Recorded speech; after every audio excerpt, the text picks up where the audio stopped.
ಭೂಮಿಯ ಮೇಲೆ ಹುಟ್ಟಿದ ಪ್ರತಿಯೊಂದು ಜೀವಿ ಕೂಡ ಒಂದಲ್ಲ ಒಂದು ದಿನ ಅಳಿದು ಹೋಗ್ಲೇಬೇಕು. ಕೆಲವು ಜೀವಿಗಳು ನ್ಯಾಚುರಲ್ ಆಗಿ ಅಳಿದು ಹೋದ್ರೆ, ಇನ್ನು ಕೆಲವು ಜೀವಿಗಳು ಮನುಷ್ಯನ ಸ್ವಾರ್ಥಕ್ಕೆ ಅಳಿದು ಹೋಗಿವೆ. ಪ್ರಸ್ತುತ ಪ್ರತಿ ವರ್ಷ ಈ ಭೂಮಿಯ ಮೇಲೆ 1,00,000 ಪ್ರಜಾತಿಗಳು ಅಳಿದು ಹೋಗ್ತಾ ಇವೆ. ಕೋಟ್ಯಾಂತರ ವರ್ಷಗಳ ಹಿಂದೆ ನಮ್ಮ ಭೂಮಿಯ ಮೇಲೆ ಡೈನೋಸರ್ಗಳು ರಾಜ್ಯಭಾರ ಮಾಡ್ತಾ ಇದ್ವು ಅಂತ ನಿಮ್ಗೂ ಗೊತ್ತಿರುತ್ತೆ. ಅವುಗಳ ರಿಯಲ್ ಫೋಟೋಸ್ ಅನ್ನ ನಾವು ನೋಡೋದಕ್ಕೆ ಸಾಧ್ಯವಿಲ್ಲ, ಯಾಕಂದ್ರೆ ಆ ಸಮಯದಲ್ಲಿ ಕ್ಯಾಮರಾಗಳು ಇರ್ಲಿಲ್ಲ. ಮನುಷ್ಯರೇ ಇಲ್ಲ ಅಂದ್ರೆ ಕ್ಯಾಮರಾಗಳು ಎಲ್ಲಿಂದ ಬರುತ್ತೆ ಅಲ್ವಾ? ಆದ್ರೆ 18ನೇ ಶತಮಾನದಲ್ಲಿ ಅಂದ್ರೆ ಕ್ಯಾಮರಾವನ್ನ ಕಂಡು ಹಿಡಿದ ನಂತರ ಅನಿಮಲ್ ಡಾಕ್ಯುಮೆಂಟೇಶನ್ ಕೂಡ ಶುರುವಾಗುತ್ತೆ.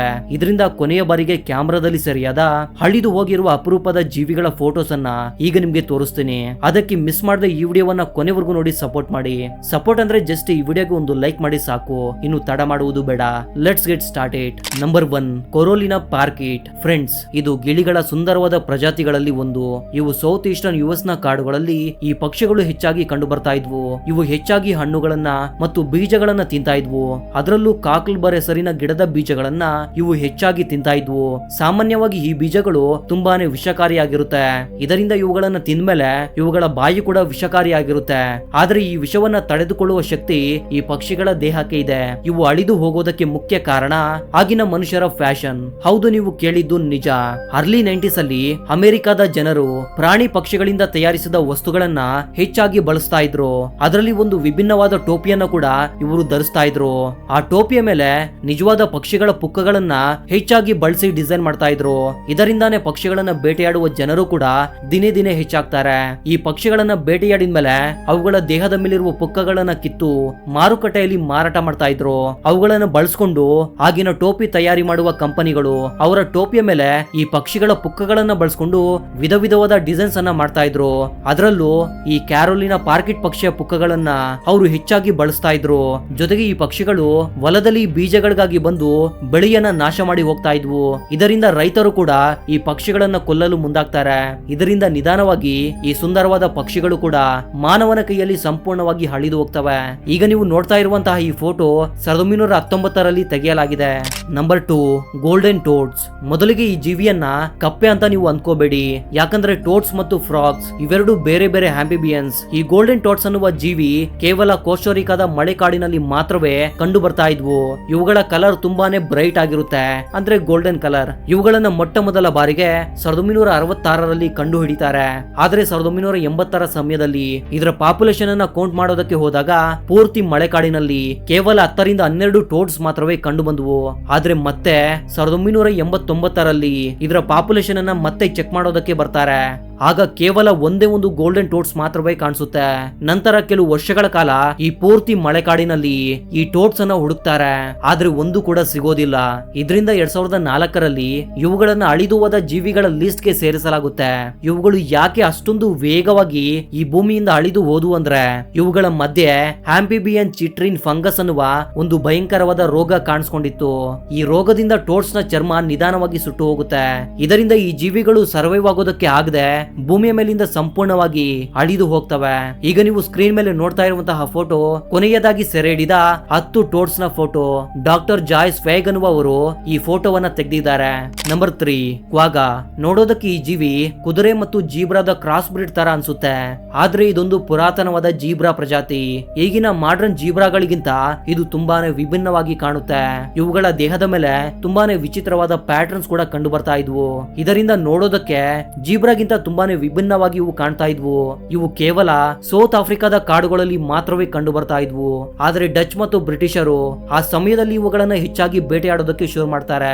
ಇದರಿಂದ 1878ರಲ್ಲಿ ಇವು ಸಂಪೂರ್ಣವಾಗಿ ಭೂಮಿಯ ಮೇಲಿಂದ ಅಳಿದು ಹೋಗ್ತವೆ. ಈಗ ನೀವು ನೋಡ್ತಾ ಇರುವುದು ಕ್ವಾಗಾದ ಕೊನೆಯ ಫೋಟೋ. ಇದನ್ನ ಆಮ್ಸ್ಟರ್ಡಾಮ್ ಜೂನ್ ನಲ್ಲಿ ತೆಗೆಯಲಾಗಿದೆ. ಈ ಕೊನೆಯ ಫೀಮೇಲ್ ಕ್ವಾಗಾ 1878ರಲ್ಲಿ ಸತ್ತು ಹೋಗುತ್ತೆ. ಇದರಿಂದ ಜೂನ್ ಅಧಿಕಾರಿಗಳು ಮತ್ತೊಂದು ಕ್ವಾಗಾವನ್ನ ಖರೀದಿ ಮಾಡಿ ತರೋದಕ್ಕೆ ಯೋಚಿಸ್ತಾರೆ. ನಂತರ ಅವರಿಗೆ ಗೊತ್ತಾಗುತ್ತೆ ಕ್ವಾಗಾ ಅನ್ನುವ ಪ್ರಾಣಿ ಸಂಪೂರ್ಣವಾಗಿ ಭೂಮಿಯ ಮೇಲಿಂದ ಅಳಿದು ಹೋಗಿವೆ ಅಂತ. ಪ್ರಸ್ತುತ ಈ ಪ್ರಾಣಿಗಳನ್ನ ಲ್ಯಾಬ್ ನಲ್ಲಿ ಮತ್ತೆ ಹುಟ್ಟಿಸುವ ಪ್ರಯತ್ನಗಳು ನಡೀತಾ ಇವೆ. Number 4, Barbari lion. ಫ್ರೆಂಡ್ಸ್, ಈ ಬಾರ್ಬರಿ ಲಯನ್ ಅನ್ನೋದು ಈಗಿನ ಆಫ್ರಿಕನ್ ಲಯನ್ ಗಳ ಹತ್ತಿರವಾದ ಪ್ರಜಾತಿಯಾಗಿತ್ತು. ನಾರ್ತ್ ಆಫ್ರಿಕಾದಲ್ಲಿರುವ ಅಟ್ಲಾಸ್ ಮೌಂಟೈನ್ ನಲ್ಲಿ ಈ ಬಾರ್ಬರಿ ಲಯನ್ಸ್ ಕಂಡು ಬರ್ತಾ ಇದ್ವು. ಈ ಮೌಂಟೈನ್ ಗಳ ಟೆಂಪರೇಚರ್ ಅನ್ನೋದು ಸಾಮಾನ್ಯವಾಗಿ ತುಂಬಾನೇ ತಂಪಾಗಿರ್ತಾ ಇತ್ತು. ಇದರಿಂದ ಬಾರ್ಬರಿ ಲಯನ್ಸ್ ಕೂದಲುಗಳು ತುಂಬಾನೇ ಡಾರ್ಕ್ ಬಣ್ಣದಲ್ಲಿ ಹಾಗೂ ಹೆಚ್ಚು ಪ್ರಮಾಣದಲ್ಲಿ ಕೂದಲುಗಳು ಬೆಳೀತಾ ಇದ್ವು. ಇದರಿಂದ ಆ ಪ್ರದೇಶದಲ್ಲಿದ್ದ ತಂಪಾದ ವಾತಾವರಣದಲ್ಲಿ ಸರ್ವೈವ್ ಆಗೋದಕ್ಕೆ ಸಾಧ್ಯವಾಗ್ತಾ ಇತ್ತು. ಈಗಿನ ಆಫ್ರಿಕಾದ ಲೈನ್ಸ್ ನ ಕೂದಲುಗಳನ್ನ ಬಾರ್ಬರಿ ಲೈನ್ಸ್ ಗೆ ಹೋಲಿಸಿದ್ರೆ ತುಂಬಾನೇ ಕಡಿಮೆ ಪ್ರಮಾಣದಲ್ಲಿ ಬೆಳೀತಾ ಇವೆ. ಈಗಿನ ಲೈನ್ಸ್ ಗಿಂತ ಇವು ತುಂಬಾನೇ ಅಗ್ರೆಸಿವ್ ಆಗಿರ್ತಾ ಇದ್ವು. ಇದೇ ಕಾರಣಕ್ಕೆ ಏನ್ಷಿಯಂಟ್ ರೋಮನ್ ಎಂಪೈರ್ಸ್ ನ ಗ್ಲೇಡಿಯೇಟರ್ಸ್ ನ ಜೊತೆಗೆ ಯುದ್ಧ ಮಾಡೋದಕ್ಕೆ ಇವುಗಳನ್ನ ಬಿಡ್ತಾ ಇದ್ರು. ಹಾಗೂ ಹಿಸ್ಟಾರಿಕಲ್ ಮತ್ತು ಕಲ್ಚರಲ್ ನ ಇಂಪಾರ್ಟೆನ್ಸ್ ಅನ್ನೋದು ಏನ್ಷಿಯಂಟ್ ಈಜಿಪ್ಟ್ ನಲ್ಲಿ ಕೂಡ ನಾವು ನೋಡಬಹುದಾಗಿತ್ತು. ಇದರ ಜೊತೆಗೆ ತುಂಬಾನೇ ನಾಗರಿಕತೆಯ ಕಾಲದಲ್ಲಿ ಕೂಡ ಈ ಲೈನ್ಸ್ ಗೆ ತುಂಬಾನೇ ಇಂಪಾರ್ಟೆನ್ಸ್ ಅನ್ನ ಕೊಟ್ಟಿದ್ರು. ಆದ್ರೆ ಈಗಿನ ಆಧುನಿಕ ಮಾನವರು ಅತಿ ಹೆಚ್ಚು ಪ್ರಮಾಣದಲ್ಲಿ ಬೇಟೆಯಾಡೋದಕ್ಕೆ ಶುರು ಮಾಡಿದ್ರು. ಇದರಿಂದ ಈ ಲಯನ್ಸ್ 1940ರ ಸಮಯದಲ್ಲಿ ಈ ಭೂಮಿಯ ಮೇಲಿಂದ ಸಂಪೂರ್ಣವಾಗಿ ನಾಶವಾಗಿ ಹೋಗ್ತವೆ. ಈಗ ನೀವು ನೋಡ್ತಾ ಇರುವಂತಹ ಫೋಟೋವನ್ನ ಯಾರೋ ಒಬ್ಬ ವ್ಯಕ್ತಿ ಬೆಟ್ಟಗಳ ಮೇಲಿಂದ ತೆಗೆದಿದ್ದಾರೆ. ಇದನ್ನ ಬಾರ್ಬರಿ ಲಯನ್ಸ್ ನ ಕೊನೆಯ ಫೋಟೋ ಎಂದು ಕರೀತಾರೆ. Number 5 passenger pigeon. ಈ ಪಕ್ಷಿಗಳು 8ರಿಂದ 100 ವರ್ಷಗಳ ಹಿಂದೆ ನಾರ್ತ್ ಅಮೆರಿಕಾದಲ್ಲಿ ಕಂಡು ಬರ್ತಾ ಇದ್ವು. ಎಲ್ಲಾ ಪಕ್ಷಿಗಳಂತೆ ಇವು ಕೂಡ ಗುಂಪಿನಲ್ಲಿ ಹಾರ್ತಾ ಇದ್ವು. ಇವುಗಳ ಪಾಪ್ಯುಲೇಷನ್ ಎಷ್ಟಿತ್ತು ಅಂದ್ರೆ ಒಂದು ಅಂದಾಜಿನ ಪ್ರಕಾರ ಆ ಸಮಯದಲ್ಲಿ ಬಿಲಿಯನ್ಸ್ ಗಿಂತ ಹೆಚ್ಚು ಸಂಖ್ಯೆಯಲ್ಲಿ ಈ ಪಕ್ಷಿಗಳು ಕಂಡು ಬರ್ತಾ ಇದ್ವು. ಇದರಿಂದ ನಾರ್ತ್ ಅಮೆರಿಕಾದ ಜನರಿಗೆ ಒಂದು ಆಲೋಚನೆ ಬರುತ್ತೆ, ಈ ಪಕ್ಷಿಗಳ ಸಂಖ್ಯೆ ಹೇಗಿದ್ರು ಜಾಸ್ತಿ ಇದೆ ಅಲ್ವಾ, ಇವುಗಳನ್ನ ಬೇಟೆಯಾಡಿದ್ರೆ ನಮ್ಗೆ ಬೇಕಾದಷ್ಟು ಮಾಂಸ ಸಿಗುತ್ತೆ, ಅದು ಕೂಡ ಫ್ರೀ ಆಗಿ. ಈ ರೀತಿಯಲ್ಲಿ ಯೋಚನೆ ಮಾಡಿ ನಿಧಾನವಾಗಿ ಈ ಪಕ್ಷಿಗಳನ್ನ ಬೇಟೆಯಾಡೋದಕ್ಕೆ ಅವರೆಲ್ಲರೂ ಶುರು ಮಾಡ್ತಾರೆ. ಅವುಗಳ ಮಾಂಸದ ರುಚಿ ಇಷ್ಟವಾಗಿ ನಂತರ ಪ್ರತಿದಿನ ಅವುಗಳನ್ನ ಬೇಟೆಯಾಡಿ ತಿನ್ನಲು ಶುರು ಮಾಡ್ತಾರೆ. ಈ ರೀತಿ ಅಧಿಕ ಪ್ರಮಾಣದಲ್ಲಿ ಈ ಪಕ್ಷಿಗಳನ್ನ ಬೇಟೆಯಾಡಿದ ಕಾರಣ ನಿಧಾನವಾಗಿ ಈ ಪಕ್ಷಿಗಳು ಭೂಮಿಯ ಮೇಲಿಂದ ಕಣ್ಮರೆಯಾಗಿ ಹೋಗ್ತವೆ. ಈಗ ಸ್ಕ್ರೀನ್ ಮೇಲೆ ನೀವು ನೋಡ್ತಾ ಇರುವಂತಹ ಫೋಟೋ ಪ್ಯಾಸೆಂಜರ್ ಪಿಜನ್ ನ ಕೊನೆಯ ಫೋಟೋ. ಇದು ಮಾರ್ತಾ ಹೆಸರಿನ ಒಂದು ಫೀಮೇಲ್ ಪಕ್ಷಿ. ಇದನ್ನ US ನ ಸಿನ್ಸಿನಾಟಿ ಜೂನ್ ಅಲ್ಲಿ ಸಾಕಿದ್ರು. ಆದ್ರೆ ಸೆಪ್ಟೆಂಬರ್ 1, 1914ರಲ್ಲಿ ಇದು ಕೂಡ ಈ ಪ್ರಪಂಚವನ್ನ ಬಿಟ್ಟು ಹೋಗುತ್ತೆ. ಇದರ ನಂತರ ಈ ಪಕ್ಷಿಗಳನ್ನ ಅಳಿದು ಹೋಗಿರುವ ಜೀವಿಗಳ ಲಿಸ್ಟ್ ಗೆ ಸೇರಿಸಲಾಗುತ್ತೆ. ನಂಬರ್ 6 ಥೈಲಾನ್ಸಿನ್. ಈ ಪ್ರಾಣಿಯನ್ನ ತಸ್ಮಾನಿಯನ್ ಟೈಗರ್ ಅಥವಾ ತಸ್ಮಾನಿಯನ್ ವೂಲ್ಫ್ ಎಂದು ಕರೀತಾರೆ. ಆದ್ರೆ ಇವುಗಳಿಗೂ ಟೈಗರ್ ಮತ್ತು ವೂಲ್ಫ್ ಗಳಿಗೂ ಯಾವುದೇ ರೀತಿಯ ಸಂಬಂಧವಿಲ್ಲ. ಇದರ ಹೆಸರಿಂದಾನೇ ಗೊತ್ತಾಗುತ್ತೆ ಇವು ತಸ್ಮಾನಿಯಾದಲ್ಲಿ ಹೆಚ್ಚಾಗಿ ಕಂಡು ಬರ್ತಾ ಇದ್ವು ಅಂತ. ಇದರ ಜೊತೆಗೆ ಆಸ್ಟ್ರೇಲಿಯಾದಲ್ಲಿ ಕೂಡ ಇವು ಕಂಡು ಬರ್ತಾ ಇದ್ವು, ಅದು ಕೂಡ ಪುರಾತನ ಕಾಲದಲ್ಲಿ. ಇವು ಕಾರ್ನಿವೋರಿಯಸ್ ಮಾರ್ಸೋಪಿಯಲ್ ಜೀವಿಗಳಾಗಿದ್ವು. ಮಾರ್ಸೋಪಿಯಲ್ ಜೀವಿಗಳು ಅಂದ್ರೆ ಕಾಂಗೊರೋ ಪ್ರಾಣಿಗಳ ತರ ತನ್ನ ಮರಿಗಳನ್ನ ಅದರ ದೇಹದಲ್ಲಿರುವ ಒಂದು ಜೇಬಿನಲ್ಲಿ ಭದ್ರವಾಗಿ ಸಾಕ್ತಾ ಇದ್ವು. ಇಂತಹ ಜೀವಿಗಳನ್ನ ಮಾರ್ಸೋಪಿಯಲ್ ಜೀವಿಗಳು ಎಂದು ಕರೀತಾರೆ. ಈ ಥೈಲಾಸಿನ್ ಪ್ರಾಣಿಗಳು ತಮಗಿಂತ ಗಾತ್ರದಲ್ಲಿ ಚಿಕ್ಕದಾಗಿರುವ ಜೀವಿಗಳನ್ನ ಹೆಚ್ಚಾಗಿ ಬೇಟೆಯಾಡಿ ತಿಂತಾ ಇದ್ವು. ಇವು ಅಳಿದು ಹೋಗೋದಕ್ಕೆ ಮುಖ್ಯವಾಗಿ 2 ಕಾರಣಗಳಿವೆ. ಒಂದು ಡಿಂಗೋ ಹೆಸರಿನ ಏನ್ಷಿಯಂಟ್ ಡಾಗ್ ಬ್ರೀಡ್ ಆಗಿದೆ. ಈ ಡಿಂಗೋ ಹೆಸರಿನ ನಾಯಿಗಳು ಆಸ್ಟ್ರೇಲಿಯಾಗೆ ಸೇರಿರುವ ಪ್ರಜಾತಿಯಲ್ಲ. ಆಗಿನ ಕಾಲದ ಮನುಷ್ಯರೇ ಇವುಗಳನ್ನ ಆಸ್ಟ್ರೇಲಿಯಾದ ಕಾಡುಗಳಲ್ಲಿ ತಂದು ಬಿಡ್ತಾ ಇದ್ರು. ಇದರಿಂದ ಇವುಗಳ ಮಧ್ಯೆ ಬೇಟೆಗಾಗಿ ಕಾಂಪಿಟೇಷನ್ ಅನ್ನೋದು ಹೆಚ್ಚಾಗುತ್ತೆ. ಇದರಿಂದ 3000 ವರ್ಷಗಳ ಹಿಂದೆಯೇ ಇವು ಆಸ್ಟ್ರೇಲಿಯಾದಲ್ಲಿ ಅಳಿದು ಹೋಗಿವೆ. ಇವು ಪೂರ್ತಿಯಾಗಿ ಅಳಿದು ಹೋಗೋದಕ್ಕೆ ಮತ್ತೊಂದು ಕಾರಣ ತಾಸ್ಮಾನಿಯಾದ ಗವರ್ನಮೆಂಟ್. ಹೌದು, ಇವು ತುಂಬಾ ವರ್ಷಗಳ ಹಿಂದೆಯೇ ಆಸ್ಟ್ರೇಲಿಯಾದಲ್ಲಿ ಸಂಪೂರ್ಣವಾಗಿ ಅಳಿದು ಹೋಗ್ತವೆ. ಆದ್ರೆ ತಸ್ಮಾನಿಯಾದಲ್ಲಿ 1936ರವರೆಗೂ ಕಂಡು ಬರ್ತಾ ಇದ್ವು.